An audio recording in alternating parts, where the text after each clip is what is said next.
한탄할지어다. 주 여호와께서 이같이 말씀하셨느니라. 내가 너희를 모든 제약에서 정결하게 하는 날에 성읍들에 사람이 거주하게 하며 황폐한 것이 건축되게 할 것인즉, 전에는 지나가는 자의 눈에 황폐하게 보이던 그 황폐한 땅이 장차 경작이 될지라.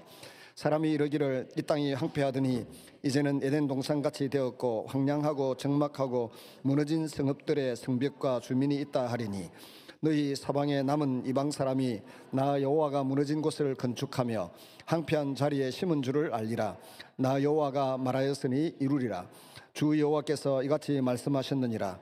그래도 이스라엘 족속이 이같이 자기들에게 이루어 주기를 내게 구하여야 할지라. 내가 그들의 수요를 양떼같이 많아지게 하되 제사드릴 양떼 곧 예루살렘이 정한 절기의 양무리같이 황폐한 성읍을 사람의 때로 채우리라. 그리한저 그들이 나를 여호와인 줄을 알리라 하셨느니라. 아멘. 징계의 희망의 디딤돌이라는 제목으로 이제 말씀을 보고자 합니다. BC 605년경에 다니엘과 세 친구들 또 유다의 귀족들이 전부 바빌론의 포로로 끌려갔습니다. 1차 포로로 끌려갔죠. 그리고 BC 598년에 여호야긴 임금과 에스겔 그리고 1만 명의 포로들이 바벨론에 2차로 또 끌려갑니다. 그리고 그곳에서 바벨론 성벽 92km나 되는 정방형의 긴 바벨론 그 성을 쌓는 일을 하고 있었습니다. 그리고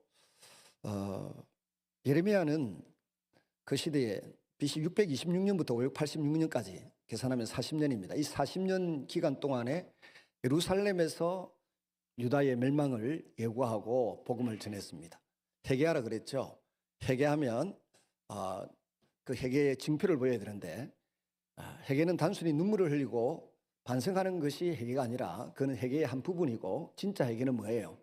바빌론에 항복하는 겁니다. 바빌론에 항복해서 거기에 포로로 끌려가서 70년의 세월을 노예처럼 비참하게 살다가 신앙교육을 다시 받고 돌아오는 것, 그게 회개의 증거이고 회개할 때 일어나는 현상이었어요. 예레미야가 이 이야기를 예루살렘에서 40년 동안 외치는데, 이게 정말 왕이나 장수들이나 귀족들의 눈에 이게 미운 물건이잖아요.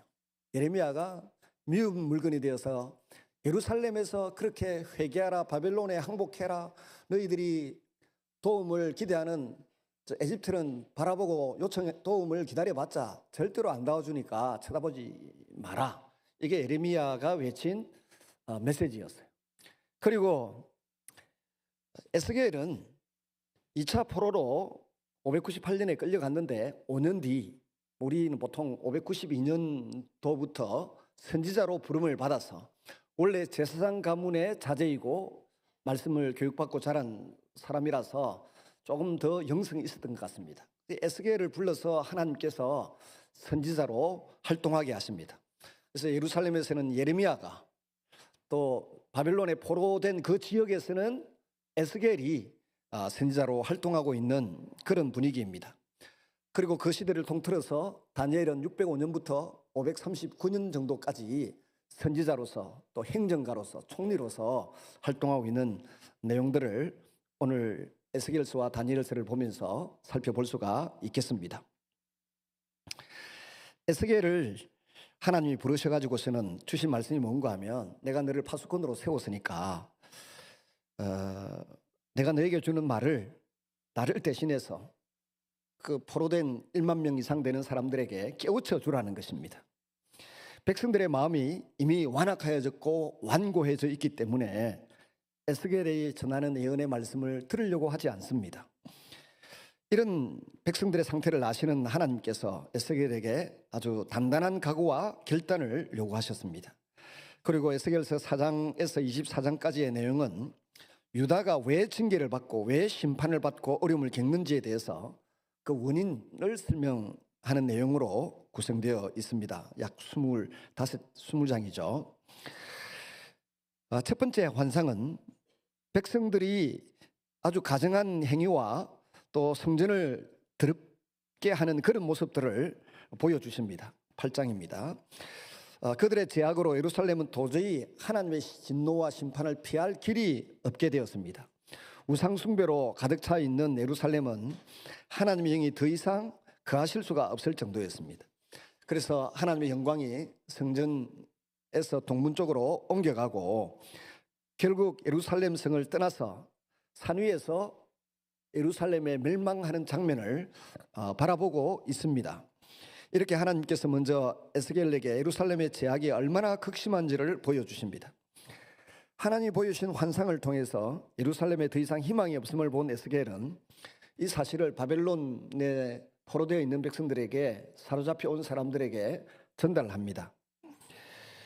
바벨론에 끌려와 있는 것이 이스라엘 백성들을 위한 하나님의 배려이고 경륜이고 뜻이라고 설득을 합니다. 그리고 나중에 포로 시대가 끝나고 나면 다시 새 예루살렘 성을 재건하고 성전을 재건하는데 쓰임받기를 원하신다는 메시지를 전달하고 있습니다. 하나님은 그 백성들과 예루살렘을 완전히 포기하시고 버리신 것이 아니기 때문에 그렇습니다. 그 소망의 씨앗들을 이스라엘 땅에, 즉 새 예루살렘을 건설하기 위해서는 기다림의 시간이 필요하다고 보셨고, 그런 일을 감당할 만한 백성들이 되기 위해서는 70년간의 포로 생활이 필요하다, 이렇게 내다본 것입니다. 이 70년간을 계산해 볼 때 다니엘이 처음으로 끌려갔던 605년부터 시작해서 1차 포로가 돌아오는 기간이 때가 536년입니다. 이 기간이 70년이에요. 이 70년을 이렇게 계산해서 보는 사람들이 있고, 또 두 번째는 예루살렘 성전이 파괴되었던 연도가 500 BC 586년입니다. 거기에서 516년까지 역시 또 계산해 보면 이게 70년이에요. 이 두 가지 설 가운데 전자가 조금 더 설득력을 얻고 있습니다. 사람마다 비중을 다르게 보긴 합니다만은 이 70년간의 훈련을 받아야 된다. 신앙교육, 기도, 말씀 교육을 새로 받아야 예루살렘 성을 재건하고 성전을 재건할 만한 자격을 갖춘 성민이 되는 것입니다. 그리고 이런 사태로 치닫게 된 것은 율법서에 구체적으로는 레위기 26장에 보면 너희들이 하나님의 언약을 지키고 바르게 살지 아니하면 세 단계의 징계가 찾아온다. 첫 번째는 가뭄이고 기근이다. 둘째는 전쟁이고 전염병이다. 셋째는 아예 나라가 망해서 외국 땅에 포로 생활을 하게 될 거다. 이 세 가지의 징계를 이야기를 했어요. 이 3단계에 지금 들어간 것입니다. 그리고는 바빌론 제국이 사실은 하박국 선지자가 이야기했듯이 유다 백성들보다 더 악하고 못된 집단인데 그 제국의 수명이 70년 만에 끝날 것이다 라고 알려주시면서 70년 만에 끝날 것이다 라고 이야기를 하는 것입니다. 아직 나라가 완전히 망하지는 않았습니다. 592년에 선지자가 되었으니까 586년까지는 한 6, 7년 남았지 않습니까? 어떻게든 빨리 돌아가고자 하는 소망을 포로된 사람들은 접지 않았습니다. 팔을 걷어붙이고 생업에 달려들 생각을 도대체 하지 않습니다. 그래서 예레미야는 편지를 써서 사신편에 보냅니다. 그것이 예레미야 29장 1절에서 14절에 나오는데 내용은 이것입니다. 그 땅에서 남녀간에 결혼해서 자녀를 많이 낳고 번성해라. 둘째는 그 적국이지만 그 나라가 평안하기를 위해서 기도해라. 전쟁에 휘말려 들지 않도록, 재난을 당하지 않도록. 셋째는 채소밭을 일구고 열심히 행복하게 살아라. 그리고 넷째는 70년이 차면 다시 고국 땅으로 돌아오게 될 것이다. 이런 편지를 써 보내었는데 아무도 이 편지를 믿고 받아들이지 않습니다. 그래도 그중에 다니엘 같은 선지자는 그 편지를 읽으면서 눈물로 금식하고 고위 간직에 있었음에도 불구하고 자기의 지위와 신분, 평안 다 내려놓고 금식하며 기도하는 다니엘의 모습을 볼 수 있습니다. 21일간이나 금식하고 있는데 기도를 마치고 났을 때에 천사 가브리엘이 나타나서 네가 기도를 금식하고 기도를 시작하는 첫날부터 하나님이 나를 보내서 여기 오려고 왔는데 마귀가 가로막아서 이렇게 늦게 왔다라고 하시면서 다니엘에게 힘을 북돋워주는 장면을 볼 수가 있습니다. 근데 왜 이스라엘 백성들은 그렇게 이런 징계에 대한 메시지, 소망에 대한 메시지를 아멘하고 빨리 안 받아들였을까요? 받아들이지 않을 때는 이유가 있을 거 아닙니까? 첫 번째 이유는 그들이 믿고 신뢰하는 것은 눈에 보이지 않는 하나님이 아니고 뭡니까? 눈에 보이지 않는 하나님 대신에 저 에집트의 군사 원조와 도움을, 경제 원조를 더 기대하고 있는 겁니다. 오늘날 한국 교인들도 눈에 보이지 않는 하나님을 의지하지 않고 주로 어디를 의지합니까? 미국의 대통령을 의지하고 있습니다. 미국의 대통령이 우리 한국에 압력을 가해 주기를 바라고 있는데, 만만의 콩떡이라든가 뭐 그런 말 하는데 만만의 콩떡이에요. 미국도 보세요. 우리나라에게서도 뭔가 얻어가려고 뺏어가려고 애를 쓰고 있는 거죠. 우리가 믿고 의지할 것은 강대한 나라나 강한 힘을 가진 어떤 그 권력자가 아니라 오직 천하 만물을 만드시고 통치하시고 주관하시고 다스리시는 하나님이 유일한 우리의 아버지시고 구원자이시고 보호자이신 줄로 믿으시기를 바랍니다. 애굽을 신뢰하니까 하나님께 엎드리지 않고 금식하고 매달리지 않는 겁니다. 두 번째는 가짜 예언자들이 있었습니다. 스마야를 부렸던 가짜 예언자들이 뭐라 그랬습니까? 그들은 말하기를 2년 만에 포로로 끌려간 사람, 다니엘도 그렇고 뭐 에스겔과 1만 명의 포로들 2년 만에 돌아올 거다. 그러면서 70년 포로 생활을 해야 한다고 하는 예레미야의 뺨을 때리고 목에 멍에를 씌우고 물 없는 웅덩이에 던져 넣고 죽이자고 공모를 하고 그랬지 않습니까? 이 거짓 선지자들의 유무하는 말, 여기에 속아 넘어갔던 것입니다. 그리고 심지어 포로들은 이렇게 말합니다. 에스겔서 18장 2절에 보면 아버지가 신포도를 먹었으므로 그의 아들의 이가 시다라고 말합니다. 스스로 죄악을 돌아보고 가슴을 치고 회개해야 되는데 오히려 조상들에게 그 책임을 돌립니다. 그래서 하나님의 심판이 불공평하다, 하나님의 성품에 대하여 왜곡하는 것입니다.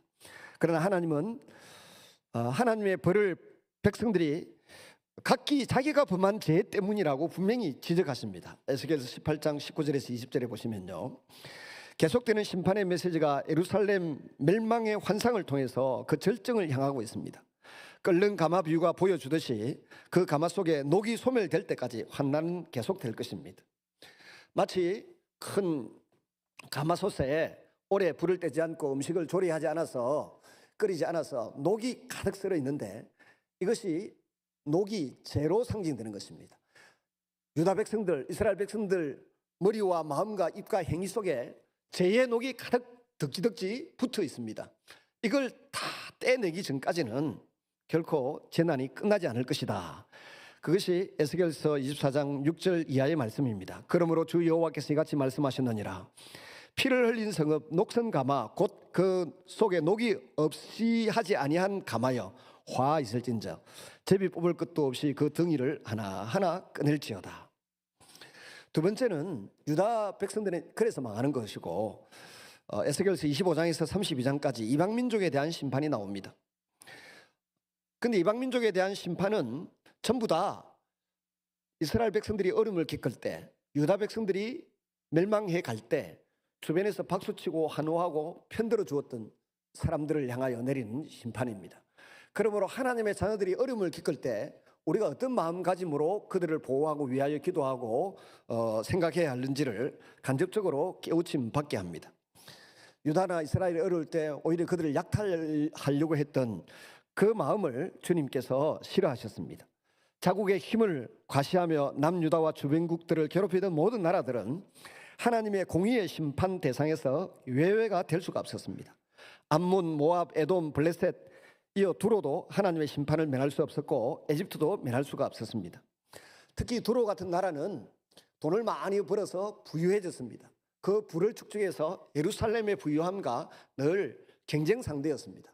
그러다가 예루살렘은 온 세계 만국으로부터 만국의 문이다 할 정도로 솔로몬 시대부터 환호와 박수를 받아왔고 많은 관광객이 몰려들고 예배자들이 모여드는 곳이었습니다. 그래서 부러웠던가 봐요. 자기도 이제 돈을 좀 벌어서 무역을 많이 해서 부자가 되고 나니까 여기가 이제 꿈을 꾸는 겁니다. 예루살렘이 망가지면 이제 우리나라가 그야말로 두로가 세계 만국의 무역의 관문이 되고 세계 만민의 문이 될 거다. 이런 마음을 품으면서 그들이 가졌던 마음은 교만한 마음입니다. 예루살렘의 영광이 자신들에게 돌아올 줄로 믿었습니다. 그래서 에스겔서 28장 2절에 보면 두로방이 교만에 사로잡힌 나머지 나는 신이라 내가 하나님의 자리 곧 바다 가운데 앉아 있다 하도다. 내가 하나님의 자리 곧 바다 가운데 앉아 있다 하도다. 내 마음이 하나님의 마음 같은 채 할지라도 너는 사람이요 신이 아니거늘. 이것이 두로가 멸망하는 이유입니다. 에돔이 멸망하는 이유는 말씀드렸죠. 형제 나라, 형제 민족이 어려움을 겪을 때 오히려 멸망시키는 길 안내자비가 되고 피신하는 사람 숨겨주거나 보호해주지 않고 했다고 해서 멸망. 모압과 암몬도 마찬가지입니다. 애굽에 대한 심판은 바벨론에게 항복 대신에 애굽을 의지하려고 하는 유다 지도자들에게 경고를 날리는 것입니다. 너희들이 그토록 믿고 의지하는 애굽이, 이사야 선지자는 뭐라고 했습니까? 상한 갈대와 같다. 상한 갈대는 잘못 꺾으면 그 갈대의 파편이 우리 손바닥을 찌르고 피 흘리게 합니다. 고통스럽게 합니다. 애굽은 상한 갈대와 같다. 그런데 그 애굽을 왜 의지하고 살 생각을 하느냐? 그런 의미에서 에집트를 멸망시켜 버리는 겁니다. 더 이상 네가 믿고 의지할 건 애굽이 아니라 하나님 한 분밖에 없다. 이런 메시지를 전하고자 하시는 것입니다. 그들은 예루살렘과 유다를 비웃었습니다. 머지않아 그들도 멸망하게 되리라는 것을 그 두로 사람들도 오늘날 네덜란드 지역에 있죠. 네덜란드가 아니고 그 에집트도 마찬가지고 그 두로 위에 그 레바논 지역에 두로라는 땅이 있습니다. 그리고 에집트도 그들도 망하게 되리라는 것을 내다보지 못했습니다. 결국 느부갓네살에 의해서 그리고 나중에 알렉산더에 의해서 두로는 완전히 없어져 버리는 나라가 되고 에집트도 알렉산더 대왕의 부하 장수 가운데 한 사람 프톨레미가 통치하게 되고 우리가 아는 그 하얀 백인 이쁜 클레오파트라 그가 프톨레미 그 장군 나중에 황제의 에집트 황제의 그 한 10번째 밑에 자손이죠. 근데 이렇게 그들의 멸망 이유를 설명하시고 난 이후에 하나님께서 이제 예루살렘이 멸망하는 장면을 에스겔서 33장 21절에서 22절에 들려주십니다. 에스겔서 33장 21절에서 22절을 보시면 우리가 사로잡힌 지 12째 해 10째 달에 5째 날에 예루살렘에서부터 도망하여 온 자가 내게 나와 말하기를 그 성이 함락되었다 하였는데 그 도망한 자가 내게 나오기 전날에 저녁에 여호와의 손이 내게 임하여 내 입을 여시더니 다음 아침 그 사람이 내게 나올 그때에 내 입이 열리기로 내가 다시는 잠잠하지 아니하였노라. 포로민들에게는 더 이상 돌아갈 곳이 없어진 것입니다. 이제 하나님의 희망은 포로로 끌려온 사람들, 바로 예루살렘의 멸망 소식을 전해 들은 포로민들입니다. 하나님께서 이스라엘의 제약으로 그동안 더럽혀진 하나님의 이름을 다시금 거룩하게 하시려고 하는 계획을 세우셨습니다. 이를 위해서 이스라엘에게 지난날의 잘못을 회개하고 하나님의 크신 이름을 위하여 다시 일어서라고 말씀하십니다. 그래서 오늘 우리가 읽은 본문 에스겔서 36장 22절에서 이 38절까지의 말씀이 제가 볼 때에는 아주 중요한 핵심입니다. 지난주에도 핵심이 예레미야서 31장 31절에 33절이었어요.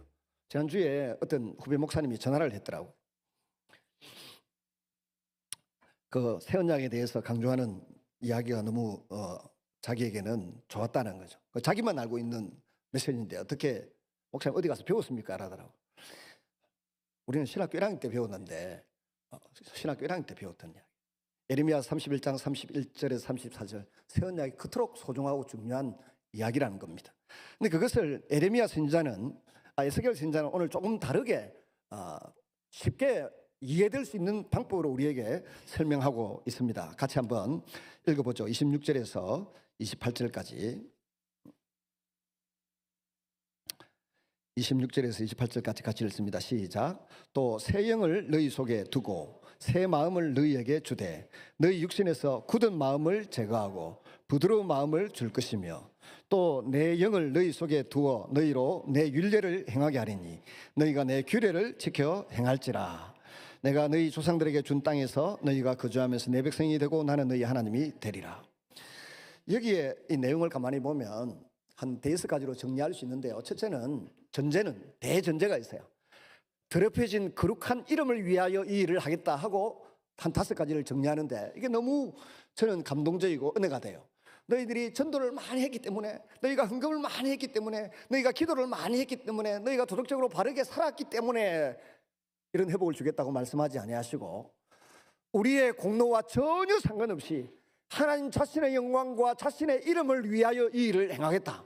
첫째, 고국 땅으로, 여러 나라 여러 민족에 흩어져 있던 너희들을 고국 땅으로 데리고 들어가겠다. 나중에 보면 스룹바벨 총독이나 여호수아 제사장이 데리고 들어갔죠. 나중에 느헤미야가 데리고 들어갔죠. 에스라가 데리고 들어갔어요. 데리고 들어가겠다. 두 번째는 돌아가면 너희들의 마음을, 죄를 맑은 물로 씻어서 정결하게 깨끗하게 만들어 주겠다는 겁니다. 그래서 빨리 회개하고 돌이키지 아니하면 하나님이 강제로 그렇게 하실 때가 있어요. 술에 빠져 지내고 담배에 빠져 지내고 온갖 세상 음란한 것에 빠져 지내고 하다 보면 나중에 하나님이 깨끗하게 스스로 정리해 버리실 때가 옵니다. 그렇게 되기 전에 자원해서 말씀 앞에 엎드리고 회개하는 심령들이 우리 가운데 일어나기를 바랍니다. 맑은 물로 씻어서 정결하게 해주겠다. 세 번째는 새 마음, 깨끗한 마음을 주겠다고 했어요. 그리고 부드러운 마음을, 새 마음도 주겠다고 했습니다. 새 영을 주고 깨끗한 마음을 주고 내 영, 하나님의 영을, 성령님을 부어주시겠다고 했어요. 그러고 나면 그 결과로 시키지 않아도 모든 세상적인 것, 하나님이 싫어하신 것을 다 정리하고 끊어버리고 하나님 앞에 바른 모습으로 살아가도록 만들어 주시겠다는 것입니다. 제가 저희 부친을 전도해서 교회를 다니셨는데 한 번은 그러시더라고요. 야야, 내가 술은 끊어지는데 담배는 안 된다 그러시더라고요. 그래서 제가 어쩔 수 없잖아요. 그래서 유명한 찰스 스펄전도 평생 골조였는데 청교도 설교의 항태자. 술은 끊어지는데 담배는 안 되겠다는 거예요. 그런데 이유는 뭡니까? 그랬더니 담배를 끊으니까 몸에 체중이 불어나고 살이 쪄서 안 되겠다는 거예요. 니코틴이 무슨 살 빼는 약이 됐는지 모르겠어요. 그러면 어쩔 수 없습니다. 해보다가 안 되면 그건 어쩔 수 없는 거고, 제대로 예배를 드리고 예수님 믿고 천국 가셔야 됩니다. 이렇게 말씀드린 적이 있습니다. 야간 하나님께서 우리에게 우리도 저도 그렇고 아무리 끊어내려도 잘 끊어내시지 않는 그런 죄들이 있어요. 근데 잘 안 돼요. 근데 그것 때문에 우리를 지옥 보내지는 아니하시고 하나님의 영에 감동받아서 예배하고 찬양하고 기도하고 주님을 전하고 하나님 앞에 살아가는 우리의 믿음을 보시고 우리를 천국 백성으로 삼아 주실 줄로 믿습니다. 이게 세 번째 약속이에요. 26절에서 28절까지의 약속이 세 번째 약속이고, 네 번째는 보면 31절인가요? 스스로 행위를 돌아보고, 좋지 못한 행위를 돌아보고 기억해서 죄를 정오하고 미워하는 자리에까지 나아가도록 은혜를 베풀어 주셔야 돼요. 제가 쳐다보기도 싫은 것입니다. 옛날에 막 바람 피우고 그걸 절개하고 자랑하던 사람이 이제 그걸 생각하면 머리를 쥐어 뜯고 싶고 머리를 쥐어 박으면서 하나님 내가 그때 왜 그렇게 살았을까요? 막 후회하는 그런 죄를 정오하고 미워하는 자리에까지 나아가도록 은혜를 베풀어 주시겠다. 하나님의 영이 새 언약이 우리 속에 집행될 때에, 이루어질 때 그런 일이 일어나는 줄로 믿습니다.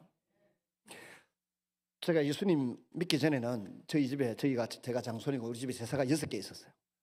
맨날 지방 재가지고 누구 나주 임시 부군 신이 할머니 지방 할아버지 어령 남시 부군 신이 애 쓰고 절하고 생선 대가리는 생선은 머리라고 대가리라고 그래요. 생선 대가리는 동쪽으로 향하고 꼬리는 서쪽으로 향하게 놓고, 또 사과도 위에 자르고 배도 자르고 이래가 딱 놓고, 계란도 딱 잘라가지고 중간에 고비에 꽃처럼 만들어가서 탁 얹어 놓고, 빨리 절 마치고 난 뒤에 저거부터 먹어야지.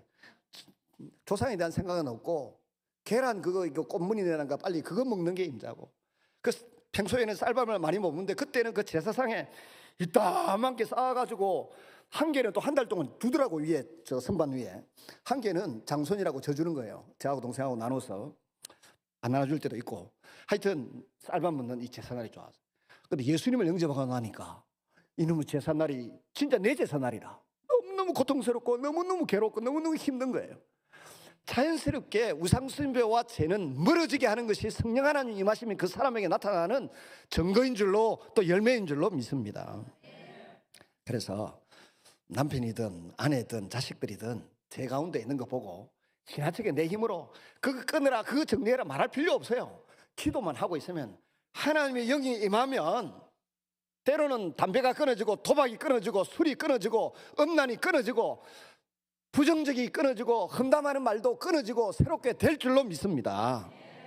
이것이 새 언약이 주는 혜택입니다. 우리의 죄를 기억지도 않고 사하시겠다.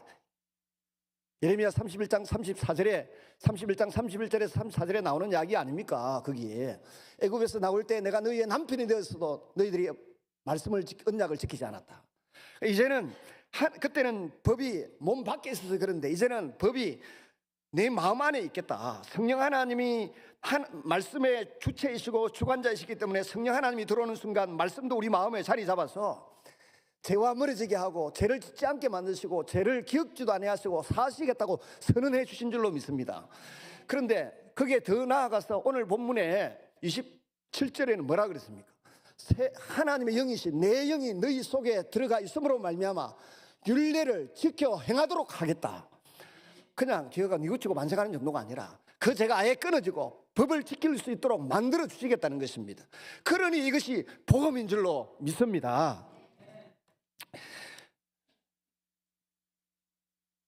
그리고 제가 정말 가정하게 여겨지고 그 다음에는 의식주 문제가 다 해결되도록 은혜를 베풀어 주시고 손해본 것이 다 회복되어서 과거에 비웃던 사람들이 와 어떻게 저런 일이 이런 말이 나오도록 해주겠다. 이게 하나님이 본문에서 약속하신 약속이에요. 그래 놓고 마지막에 36절에 뭐라 그랬습니까? 내가 이렇게 말하였으니까 이루리라. 그래도 그럴지라도 너희가 이렇게 이루어지기를 구하여야 할지니라. 구하여야 할지니라. 여러분 남편이 아내에게 약속합니다. 그리고 아빠가 자녀들에게 약속합니다. 약속하면 아내도 자식도 남편에게 와서 약속했으니까 약속 안 해서 몰라도 했으면 지켜야지. 지키라고 이야기합니다. 그러면 우리 남편도 아빠도 체면이 있어가지고 그 약속은 지키려고 애를 씁니다. 근데 우리 하나님은 자존심과 체면이 영원무궁하십니다. 그래서 우리에게 약속한 그 약속은 반드시 이루시고 지키신 줄로 믿습니다. 근데 조건이 하나 있어요. 어떻게 할 때 이루어진다고요? 기도할 때 구하여야 할지니라. 기도할 때 이루어지는 줄로 믿습니다. 심지어 우리 부모님들이 기도한 것도 주님이 나중에 이루어주신 줄로 믿습니다. 오늘 다시 한번 합니다. 오른손 딱 들고 사람은 죽어도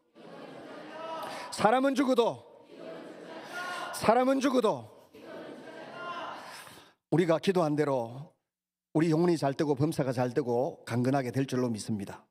우리 다음 세대, 우리 자녀들, 우리 교회, 우리 나라가 잘 될 줄로 믿습니다. 그리고 37장에 넘어가면 이제 마른 해골 뼈 무더기가 있는데 하나님께서 선자를 통해서 말씀을 딱 하게 하시니까 거기에 생기를 불어넣게 되고 살이 붙고 힘줄이 붙고 혈관이 피가 돌기 시작하고 큰 군대를 이루어서 걸어가게 됩니다. 저와 여러분의 처지가 과거에 마른 해골 무더기와 같았습니다. 그런데 말씀이 우리에게 들어오고 하나님의 영이 우리 속에 들어옴으로 말미암아 우리가 일어나서 걷게 되고 하나님의 군대가 되어 이 땅을 정복하고 다스리고 이끌어가고 있는 줄로 믿습니다. 앞으로 그런 세상이 이루어질 거라고 37장에 예고하고 있습니다. 그리고 영성도 단계가 있는데 어떤 사람은 성전 문지방에 들어갔는데 물이 발목까지 차는 사람이 있고 어떤 사람은 무릎에까지, 어떤 사람은 허리에까지, 어떤 사람은 가슴에까지, 어떤 사람은 능히 헤엄칠 수 없는 곳까지 에스겔이 봅니다. 환상을 보는데 처음에는 발목, 그 다음에 무릎, 그 다음에 허리, 그 다음에 가슴, 그 다음에 건너지 못할 만큼 은혜의 생수가 성전에서부터 흘러나오는 것입니다.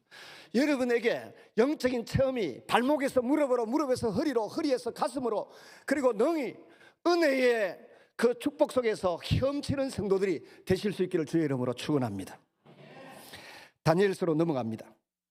다니엘은 바벨론 제국에서 우뚝 솟은 위인이었습니다.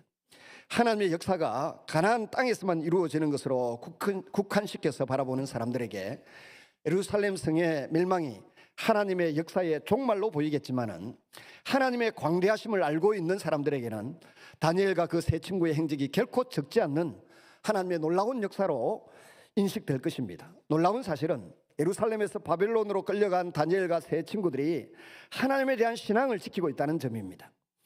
예루살렘에서 귀족으로 살던 그들이 애국의 포로로 끌려가서 느부갓네살 황제가 제국을 통치하는 앞잡이로 쓰기 위해서 오늘날 우리나라 서울법대나 행정학과 정도에 집어넣어서 풀 스칼라십으로 풀 장학금 생활비까지 다 주면서 공부를 시키는 겁니다. 공부를 하면서 아주 왕의 식탁에서 나오는 좋은 음식을 먹게 합니다. 사내진미. 그런데 고고학적 자료에 의하면 바벨론이 지키는 신전에서 이 제물을 먼저 올렸다가 그 제물을 시간이 지나면 끄집어 내려가지고 왕의 식탁에 올라가고 귀족들이 먹었다고 합니다.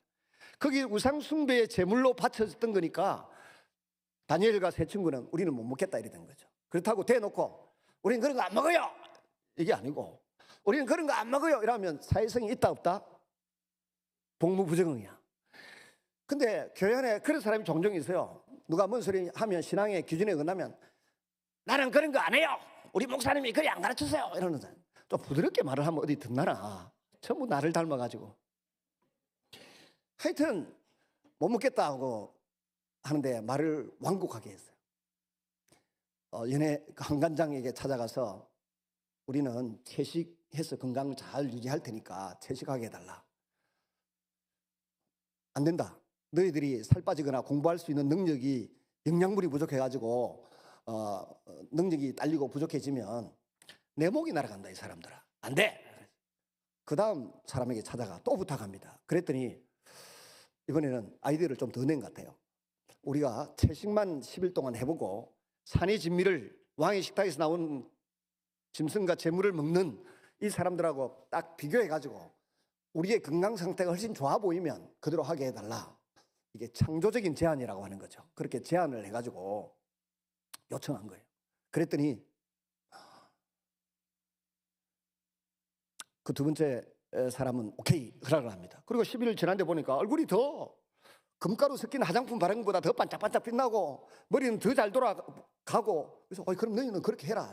그리고 3년 동안 공부를 마치고 난 이후에 왕이 직접 면접 인터뷰 시험을 치르는데 지혜와 지식과 꿈 해몽하는 능력까지 해가지고 다니엘과 그 친구들이 두 번째 그룹보다 1그룹이 두 번째 그룹보다 몇 배가 뛰어났다고요?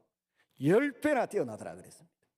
그리고 그 다음에 이 다니엘이 기도하는 영성의 사람, 그 다음에 통치자로서 행정관료로서 일하는 이 사회성, 그리고 어떤 정치적인 식견, 분별력 이런 것들이 탁월했다는 것입니다.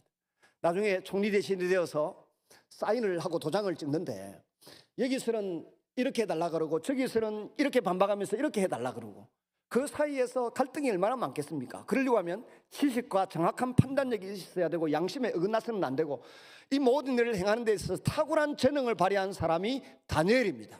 그래서 다니엘을 가리켜서 어떤 학자는 말하기를, 조병호 박사 이런 분은 사회성과 영성을 갖춘 사람, 따지고 보면 정말 사회성과 영적인 이 균형 감각이 탁월한 사람 아니에요.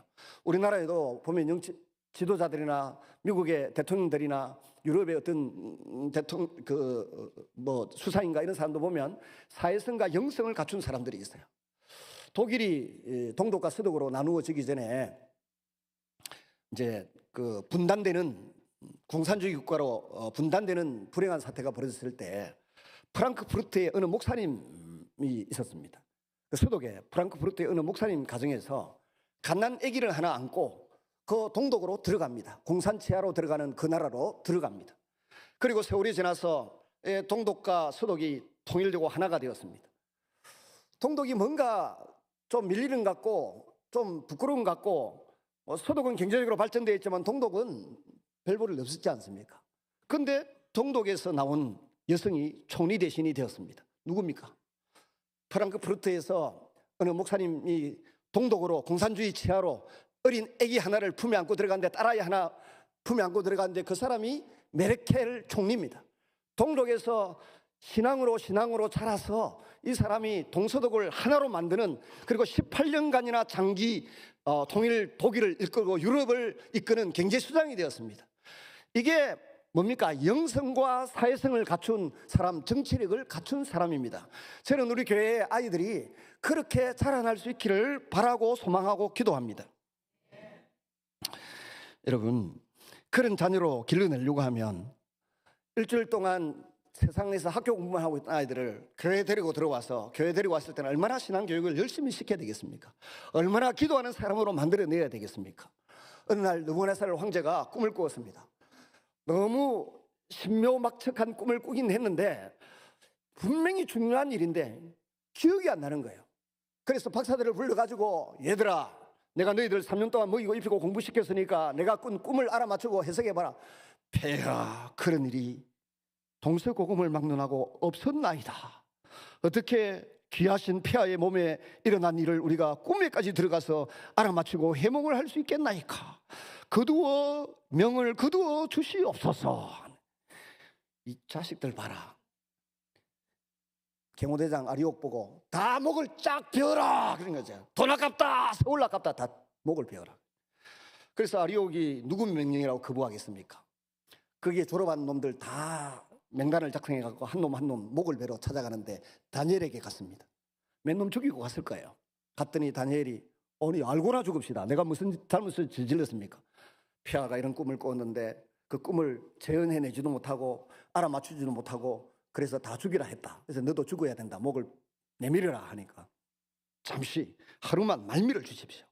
내가 오늘 저녁 지나면 이 모든 것은 하나님께 달려있지 않습니까? 그리고 친구들에게 기도 부탁을 하고 본인도 밤새 목숨 걸고 기도를 드리는 겁니다. 기도를 드리니까 하나님이 그 꿈을 다니엘에게 보여주시고 해몽까지 주시는 겁니다. 머리 큰 신상이 하나 섰는데 머리는 금이고 또 가슴팍은 은이고 그 다음 허리 부분은 동이고 다리 밑으로 발가락까지는 철이고 밑에는 철이 흙이 설켜 있는 그런 발바닥이었어요. 해몽을 합니다. 금은 느부갓네살 황제 당신이시고, 그 다음에 은은 그 다음에 이것을 페르시아라고 하는 나라이고, 그 다음에 동은 알렉산더 대왕의 헬라 제국이고, 그 다음 철은 로마 제국이고, 근데 어디선가 뜨인 돌이 날아와서 탁 치는데 온 사방에 흩어졌어요. 그리고 큰 나라를 이룹니다. 뜨인 돌은 우리 주 예수님이신 줄로 믿습니다. 바벨론이 망하고 페르시아가 망하고 그 다음에 그 알렉산더 대왕의 헬라 제국이 망하고 로마 제국도 망했으나 뜨인 돌이셨던 우리 예수님의 나라는 지금까지 오늘 저와 여러분의 나라가 되어 있고 온 세계를 다스리고 부하거나 가난하거나 권력이 있거나 없거나 병들었거나 건강하거나 흑인이나 백인이나 항인종이나 가리지 않고 온 세계 만국에 하나님 나라 백성으로 삼아 주신 줄로 믿습니다. 느부갓네살 황제가 너무 놀라가지고, 내가 높은 건 자리 하나밖에 없다, 보좌밖에 없다, 이 나라는 네가 책임지고 다스리라. 이때부터 시작해서 다니엘이 도대체 몇 명의 임금을 거쳤습니까? 성경에 나타나는 사람만 해도 느부갓네살 황제 2, 그 다음에 나부니두스, 벨사살 임금이 나는 둘째 치리자고 너를 셋째 치리자로 삼겠다 했을 때 둘째 치리자는 나부니두스인데 황제 자리에 있다가 귀찮다 하고 종교생활 한다고 저 남쪽으로 내려갔어요. 달신 섬긴다고. 이 사람, 그 다음에 벨사살 임금, 그 다음에 우리가 성경에 등장하는 다리오 임금, 그 다음에 키루스까지면 5명이에요. 5명. 나라의 칭호가 바벨론에서 메대 나라로, 그 다음에 페르시아로 3번 바뀌었습니다. 이게 가능한 일입니까? 제가 오늘 아침에도 일부러 찾아봤어요. 다니엘의 무덤 해가지고 다니엘의 간을 제가 본 적이 있습니다. 우리 밀양 삼문교회 어느 무슨 장로님이 그 페르시아를 다 여행하고 와서 책을 하나 써서 보냈는데 그 책을 읽어보니까 그 다니엘의 관하고 그 다음에 그 모르드게의 간이 2개가 포개져 가지고 우리 초등학교 교실만한 곳에 빈 공간에 2개 포개져 있더라고. 그리고 다니엘의 무덤이 있는 사원이 지금도 아름답고 정말 그 휘황찬란하게 세워져 있더라고, 성읍처럼. 근데 다른 전설에 하면 다니엘의 무덤이 우즈베키스탄에 있다고 세계 한 서너 군데 흩어져 있다는데 야간 페르시아의 수산궁에 있는 것입니다. 이런 그야말로 영성과 사회성과 친화력을 갖추고 분별력이 선명하고 청렴결백했던 이 다니엘이 성경에서 보여주는 아름다운 삶의 모습은 우리가 추구해야 될 인격의 모습입니다. 기도 많이 하고 하나님 말씀을 많이 읽고 말씀대로 살아서 영적으로도 아주 인정받는 사람, 이 세상에 나가서도 세상 사람들을 이끌고 리드하고 잘 섬겨나갈 수 있는, 선한 영향을 끼치며 살아갈 수 있는 사회성과 리더십을 갖춘 그런 사람들이 우리 젊은 세대 가운데서 많이 일어나기를 바랍니다. 이 일은 기도 없이는 안 됩니다. 그 다음에 이제 나라가 메대 벨사살 임금이 다스릴 때에 성전에서 가져온 검은 도구를 가지고 막 그 잔치하고 술 마시고 하다가 하늘 벽에 이상한 글자가 나타나죠. 메네메네 대계를 우바르시 나타났어. 누가 했을까? 태우가 알려줘서 현명한 사람이 있다 불렀더니 다니엘입니다. 다니엘이 왕의 나라가 하나님의 저울에 달려서 부족함이 배었으니 이 나라는 멸망한다 이렇게 선언했습니다. 그리고 바벨론이 망하고 메데바사에 다리오가 들어섰는데, 워낙 다리오가 다니엘을 세 총리 가운데서 총회하니까 다른 총리들과 신하들이 시기 질투를 해서 죽이기 위해서 흠을 찾았습니다. 아무리 조사를 해봐도 흠이 없습니다. 너무 청렴결백하게 살아. 딱 하나, 하루에 3번씩 예루살렘에 있는 동쪽을 향하여 기도하는 그 모습이 빌미다 해가지고는 한 달 동안 30일 동안 다른 신을 섬기는 자들에게, 절하는 자에게는 목숨을 끊읍시다 이런 조서를 만들어가지고 다리오에 의인을 찍었습니다. 이 사실을 알고도, 죽을 수 있다는 것을 알고도 다니엘은 생사가 하나님의 손에 달려있고 죽어도 사는 것이요 살아도 죽지 않는다, 이 믿음을 가지고 있는 거죠. 그래서 다니엘은 하루에 3번 창문을 열어놓고 창문을 닫고 하든가, 아니면 휴가를 청해 30일 동안 딴 데 내 같으면 갔다 오겠는데 여행도 안 가고 뭐 평소에 하던 대로 그냥 사는 겁니다. 그랬더니 신하들이 보고 그걸 가지고 탁 촬영해가지고 다리오 임금에게 알려줬더니 다리오가 아차 쏘갔구나 하면서도 자기 말을 어떻게 할 수 없으니까 사자굴에, 굶주린 사자굴에 집어 넣습니다. 던져 넣었지만은 하나님이 사자의 입을 봉하셔서 다니엘을 전혀 손대지 못하게 지키시고 보호해 주신 줄로 믿습니다. 그 이후에 다리오가 밤새도록 기도하다가 다니엘을 새벽에 가서 불러서 사실은 너희 하나님 너를 지키셨나 했더니 하나님께서 나를 지켜주셨습니다. 왕은 만세수를 누리소서. 구해내고 그를 모함해서 죽이려고 했던 다니엘과 다리오 왕의 사이를 이간질하려고 했던 신하들을 전부 집어 던졌더니 떨어지기도 전에, 땅에 닿기도 전에 뼈도 남기지 않고 와작와작 끔찍한 상황이 펼쳐졌다라고 말하고 있습니다. 이런 일들이 펼쳐지고 난 이후에 다니엘이 여러 가지 환상을 보여줍니다. 제국의 운명에 대해서, 바벨론의 운명에 대해서, 그리고 나중에 헬라 제국의 운명에 대해서, 그리고 시리아에 있던 시리아의 안티오쿠스의 알렉산더 대왕의 신화 장수 하나, 그리고 저기 남쪽에 프톨레미 애굽의 황제와 사이에 막학축제를 벌이면서 성전을 두고 피 흘리고 참상이 일어나는 일들을 예언하고 보여줍니다. 그런데 오늘 우리가 교훈을 받아야 될 중요한 것은 다니엘서 9장에 나오는 이야기입니다. 다니엘서 9장에 보면 1절 2절에 보면 다니엘이 행정일도 열심히 하다가 성경을 읽었습니다. 특별히 예레미야서 29장 1절에서 14절에 나오는 말씀을 읽었던 것입니다. 아까 서두에 말씀드렸던 예레미야의 새 책을 다니엘이 읽고서는 기도할 마음이 일어났습니다. 다니엘이 기도하는데 기도의 근거는 2가지입니다. 하나는 하나님 말씀을 읽다가 이 말씀이 자기에게 이루어지기를 기도해야 되겠다 싶어서 간절히 금식하며 기도합니다. 근데 9절에 보면 기도의 근거가 딱 한 가지입니다. 하나님은 긍휼이 풍성하시고 죄를 용서하는 분이시다는 확신입니다. 하나님이 긍휼이 많으시고 다른 사람의 죄를 용서하시는 분이시기 때문에 이 하나님의 성품을 염두에 두고 간절히 기도하는 것입니다. 우리가 어릴 때 아버지에게나 어머니에게 매를 맞을 때가 있습니다. 그때 누구를 바라보면 됩니까? 할매를 바라보면 됩니다. 할매가 반드시 와서 구해줍니다. 그만하면 됐다. 그만하면 됐다. 잡겠다. 사람 잡겠다. 이러면서 그만하라 그러죠. 하나님의 성품이 우리 할매보다 훨씬 긍휼과 자비가 풍성하신 분이에요. 다니엘이 70년 만에 회복된다는 사실을 에레미야의 서책 29장 1절에 14절에 읽고서는 하나님에 매달리는 겁니다. 금식하며 매달려 기도합니다. 나와 내 백성들이, 우리 조상들이 범죄하였습니다. 구원해 주십시오. 주여 속히 들어주십시오. 주여 속히 이루어 주십시오. 주여 삼창하면서 막 기도하고 매달리는 것입니다. 거기에 보면 다니엘서 9장 18절 19절 제가 읽겠습니다. 나의 하나님이여, 귀를 기울여 눈을 떠서 우리의 황폐한 상황과 주의 이름으로 일컫는 성을 보옵소서. 우리가 주 앞에 간구하옵는 것은 우리의 공의를 의지하여 하는 것이 아니요 주의 큰 긍휼을 의지하여 함이니이다. 같이 읽습니다. 주여 들으소서. 주여 용서하소서. 주여 귀를 기울이시고 행하소서. 지체하지 마옵소서. 나의 하나님이여, 주 자신을 위하여 하시옵소서. 이는 주의 성과 주의 백성이 주의 이름으로 일컫는 바 됨이니이다. 다니엘은 지금 세상 최고의 권력자입니다. 재물이 있습니다. 권력도 있습니다. 명예도 충분히 누리고 있는 사람입니다.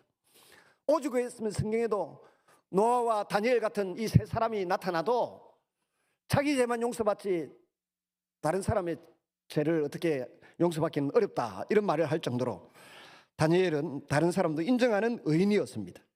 그런 사람이 고국 예루살렘 성이 황폐된 것을 놓고 금식하며 눈물로 회개하며 기도하고 있습니다. 대개 사람들이 어느 정도 출세하면 이웃의 황폐한 상황에 대해서는 관심을 갖지 않습니다. 그런데 다니엘은 대단한 자리에 있음에도 황폐된 성소와 처절한 예루살렘의 상황에 관심을 두고 기도하고 있습니다. 이런 사람을 하나님께서 형통케 하심이 당연한 일이 아니겠습니까? 페르시아 왕 고레스 3년에 이미 고레스 원년에 이스라엘 백성들이 기한이 이루어진 지 3년이 지나고 있습니다. 그리고 스룹바벨과 여호수아의 인도로 성전 건축이 시작되었는데 이런저런 방해 공작으로 어려움을 겪고 있을 때입니다. 고국의 소식이 들려오고 전쟁에 대한 환상이 보이자 그는 큰 근심 중에 또 금식하며 기도합니다. 9장에서도 10장에서도 금식하며 기도합니다. 온몸에 힘이 빠지고 슬픔이 가득하였습니다. 그때 하나님께서 위로의 천사를 보내시고 말씀을 주십니다. 다니엘서 10장 19절, 큰 은총을 받은 사람이여 두려워하지 말라, 평안하고 강건하라 라고 위로하십니다. 북방왕 남방왕이 싸우는 한상을 보게 됩니다. 시리아의 헬라 제국과 에집트의 그 프톨레미 헬라 제국의 싸움을 보게 됩니다. 그리고 12장에서는 끝날 이후에 받을 복과 상에 대한 약속으로 가득 채웁니다. 하나님을 기억하고 어두운 세월을 견뎌내는 사람, 살아계신 하나님을 잊지 않고 그분의 힘을 자신의 힘의 원천으로 삼는 사람, 그들에게 희망이 있을 것이라고 말씀하십니다. 같이 다니엘서 12장 2절 3절을 읽습니다. 시작. 땅의 티끌 가운데에서 자는 자 중에서 많은 사람이 깨어나 영생을 받을 자도 있겠고 수치를 당하여서 영원히 부끄러움을 당할 자도 있을 것이며 지혜 있는 자는 궁창의 빛과 같이 빛날 것이요 많은 사람을 옳은 대로 돌아오게 한 자는 별과 같이 영원토록 빛나리라. 저와 여러분도 이 다니엘과 에스겔과 같이 하나님 앞에 사는 삶으로 많은 사람들의 생명을 구원하고 살리는 일에 쓰임받을 수 있기를 주님의 이름으로 축원합니다. 아까 주여 주여 세 번 나오죠. 주여 삼창이래. 그게 근거가. 우리도 이 시간에 한번 주여 한번 부르짖고 세 번 하신 사람은 세 번 하시기 바랍니다. 두 번 하는 건 별로 재수가 없다더라고. 세 번 부르짖고 이 나라를 위해서, 또 우리 교회를 위해서, 우리 성도들의 가정을, 다음 세대를 위해서 한번 기도하겠습니다. 사회성과 영성이 있는 그리스도인들 되게 해주십시오. 같이 한번 기도합니다. 주여 삼창합니다. 주여 주여 주여. 아버지 하나님, 오늘 이 아침에도 저희를 하나님을 불러내어 주셔서 다니엘을 보고 에스겔을 보고 유다 백성들의 제약을 보고 하나님의 징계와 재교육을 보고 약속하신 하나님의 복을 바라보게 하심을 감사합니다. 우리에게 새 언약을 주셨고 새 언약에 대한 이해도가 깊어지도록 은혜 베풀어 주심을 감사합니다. 저희들이 죄와 끊어지게 하시고 죄와 단절되게 하시고 하나님 앞에 말씀을 따라 순종하고 행하는 사람으로 남은 세상을 살아갈 수 있게 하여 주옵소서. 우리 자녀들에게, 우리 성도들에게 그 은혜를 부으시고 이 나라의 민족과 한국 교회를 지키시고 보호하여 주시옵소서. 예수님 이름으로 기도드리옵나이다. 아멘. 240장 찬양드리겠습니다.